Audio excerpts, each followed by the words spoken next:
How's it been in New York so far?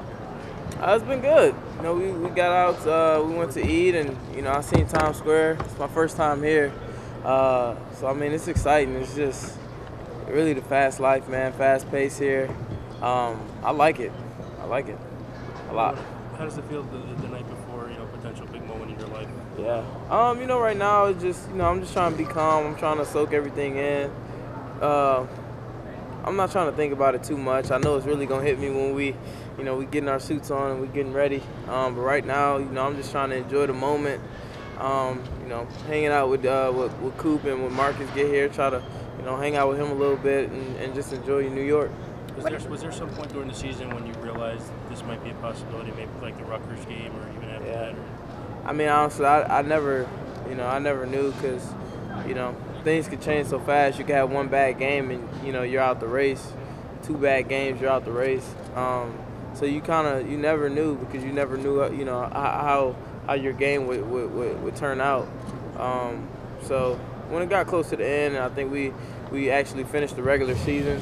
I think I kind of had an idea that I would be selected. But throughout the season, man, regardless of the big games, I was still on. I still didn't know. Melvin, you came back for this year. So now that you're here, why was it special to you to be in the Heisman conversation? It's every kid's dream. Every player's dream is, everyone wants to be, every player, they work hard to be considered one of the best players in the nation. And that's obviously what that award stands for, and obviously teamwork and everything else that goes into it. But everyone just want to be considered as the best, and that's just a great way of showing that. Have you weighed it all just that this award, a lot of times goes to quarterbacks. So to be a running back and to be in the discussion, what does that say about your performance this year? Yeah, just it was a special year. It was a special year. I think I played pretty well as a running back this year. I think I put up some good stats, and I'm glad that I was fortunate enough to be one of the guys they chose to be here for these couple of days in New York. Melvin, what are your impressions? You mentioned other guys in the race. Have you spent time with them around the award circuit? I mean, what are your impressions of them off the field? Well, I mean, Mariota. The media just love him, so we don't. No one really gets a chance to talk to him. I spoke with him probably once or twice, and he seems like a real cool dude. Don't seem like he say much, but that's the same way with Coop. Coop's chill. He just like to laugh, and he's really chill. Meeting all these guys, it's been fun. It's been fun. Different personalities. Coop personality don't match to me his play on the field. Like, he's just so quiet and just to himself. And then when he's out there, you would think he's like a trash talker or something like that, the way he balls. But I mean, it's the complete opposite. What do you like about the way Marcus and Coop play on the field? What is it about their play that you like to watch? Yeah, I just like, I like playmakers. That's just been my thing. I like guys who, try to master their game and just try to be the best at what they do. And obviously, both of those guys have been working to master their craft and been working to master their craft. And, they're special. They're special, and their teams rely on them to make plays. And you got to love playmakers as a football player. Melvin, are you surprised that Jameis isn't here among the finalists this year after winning last year? And what do you think that says about his issues off the field since then?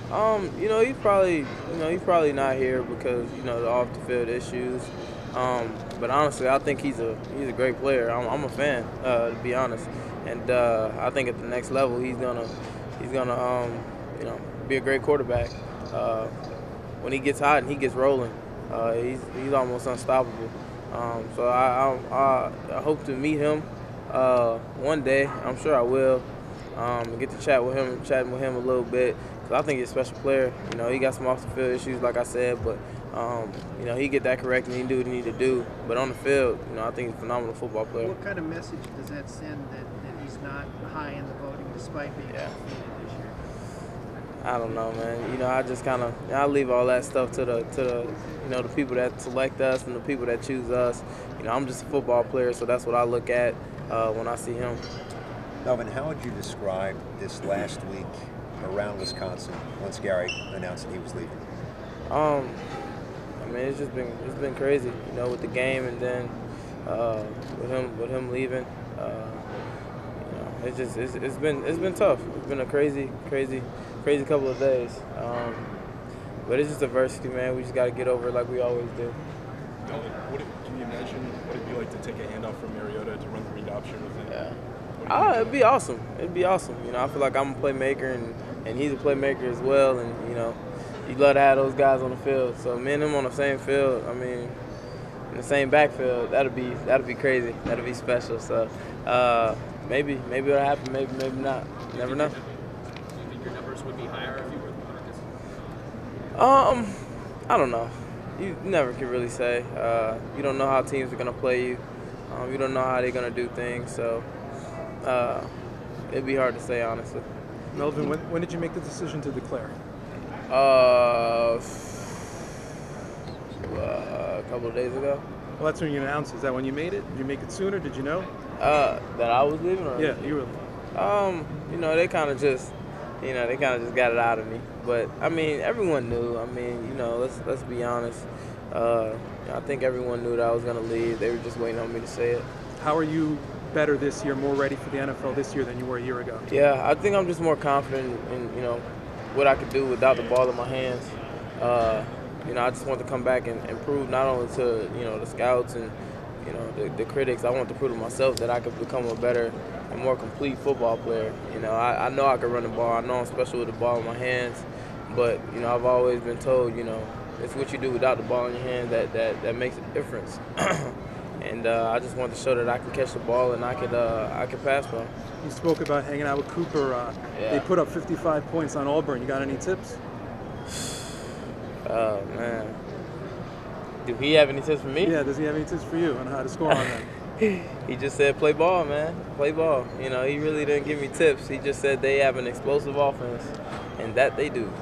Melvin, in evaluating the draft, running backs don't go as high as they used to, despite your stats. But in this city, there's a team that's going to have a top 5 pick, the Jets. Do you think that you could get into that vicinity of the draft? Like I said, the draft is crazy. You never really know what's gonna happen. So much gonna change and how they look and view players from now until the draft. It'll be nice if they did. They devalue us a lot, especially with running backs. So honestly, every running back I feel, from here on out, coming into the draft, they don't know where they're gonna go. It's kind of just a shocker to us. So we just gonna be sitting there waiting until our names get called. What makes you better suited to play in the NFL this time around as opposed to at the end of last year? Yeah, like I said, I just feel like I'm just more of a complete player. It's all about confidence. This game is all about confidence, and the more you have, the better you'll play. And I just didn't feel like I was ready. I didn't feel like I was ready at all. So I feel more confident. I feel more ready now. What would be your evaluation of the Ohio State defense and the chance they have against Alabama with a third-string quarterback? I think it'll be a good matchup. You got playmakers like Coop, and they got other playmakers. You got Yeldon. You can't just focus on one guy like they did, with us. They try to just focus on, on Coop. Yeldon's gonna have a big game. You try to focus too much on Yeldon, Coop's gonna have a big game, and they have other playmakers as well. So they're gonna really have to go to the drawing board and figure out what they need to do. But they got athletes too. Ohio State got just as many athletes as Alabama. So if I could be able to watch that game, I want to watch it. 'Cause I think it's gonna be a good one. What do you think? Have you had a chance to talk much to Coach Alvarez, and how much is going to change between your schemes in terms of what you're doing? Yeah, I haven't been able to talk to Coach Alvy yet, and we're really a traditional school, so I'm assuming that we're gonna do what we do. That's how the school was built. But that's just me going off what I think. I haven't been able to talk to Coach yet. I think he's been busy with the media, this and that, trying to get things ready for the bowl, trying to meet up with the coaches. So I haven't been able to talk to him at all. Was it a surprise? Was it a surprise when Coach Anderson stepped down? Oh, yeah, definitely. I didn't see it coming at all. I kind of feel like he didn't even see it coming, to be honest. I don't know. It's shocking, but it's a business at the end of the day, and everyone knows that. Everyone understands it, and things like that. You know, it's gonna happen. What did you meet Marcus, and what was he like? I only met him probably once or twice. He's a cool guy. I think he's just real shy. He just, you know, I don't think he likes the cameras or anything like that. He kind of likes to be laid back. After the media, I think he likes just go to his room and just chill. He seemed like a real cool person. Hey Melvin, Wisconsin sort of got a fraternity of successful backs now. Ron Dane or Monty Ball, are those guys you may have been in contact with or will be in contact with as you kind of transition to the next level? Oh yeah, I'll be in contact with with Monty and James too. You know, he's underrated and most people don't give him respect, but I think he's a great back too at UW. But I talk to those boys all the time. They're like my best friends, my brothers. Honestly, I hung out with them boys every day until they left. So they had to go. And I always ask them, you know, how is it, you know, in the NFL? And, you know, they give me advice. But I know, you know, when I get to that next level and I need some advice for them, you know, they'll be able to help me. But, you know, regardless what team I go to, we'll have leaders on the team that'll be able to give me advice. So I'll be good regardless. Monty was a finalist when he was at Wisconsin.